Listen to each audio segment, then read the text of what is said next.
የዕረፍት በዓላቸው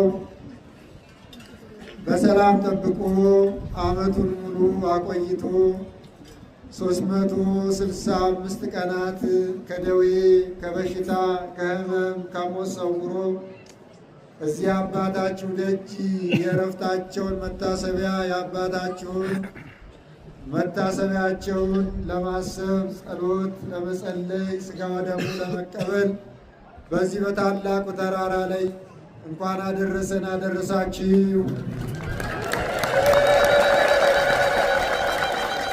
ለሚመጣውም ዓመት እንደዚሁ ጠብቆ ያጣችሁ አግኝታችሁ፣ የታመማችሁ ድናችሁ፣ ያዘናችሁ ተደስታችሁ፣ እንደዚሁም ደግሞ ለሀገራችን ሰላም ሰጥቶ መንገዱ ሰላም ሆኖ ከዚህ በበለጠ ደግሞ መጥታችሁ ይህንን በዓል ለማክበር አምላካችን ይፍቀድላችሁ፣ ገብረ መንፈስ ቅዱስ ይጠብቃችሁ።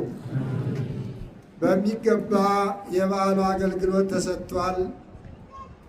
ከዋዜማው ጀምሮ ማህሌት ተቆሞ ሌሊቱን ሙሉ እግዚአብሔር ሲመሰገን አድሯል በሊቃውንቱ አንደበት።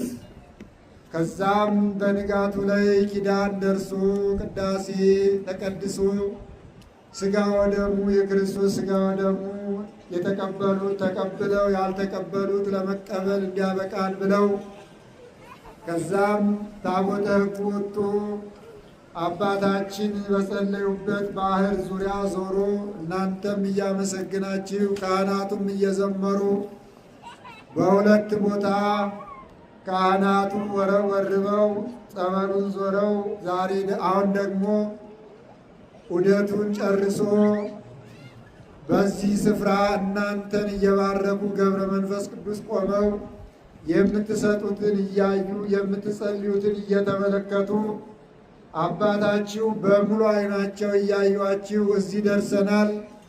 ትምህርቱ ደግሞ እንደተነገረው ቅድም በቆሞስ አባ አትናቴዎስ የታላቁ የዝዋይ አባት ወይንም ደግሞ የዝዋይ መምህር በሚገባ የአባታችን የዕረፍታቸው ቀን ትምህርቱ ተሰጥቷል። እናንተም ደግሞ በአስተባባሪው አማካኝነት እንደተለመደው መባችሁን አቅርባችኋል። ያላችሁ ሰጥታችኋል፣ የሌላችሁ በጸሎት ተራድታችኋል። እንደገና ደግሞ ለሚመጣው እንሰጣለን ብለን በተስፋ እንደዚሁም ቃል ኪዳን ገብታችኋል። እግዚአብሔር ይህንን ሁሉ በአባታችን በታላቁ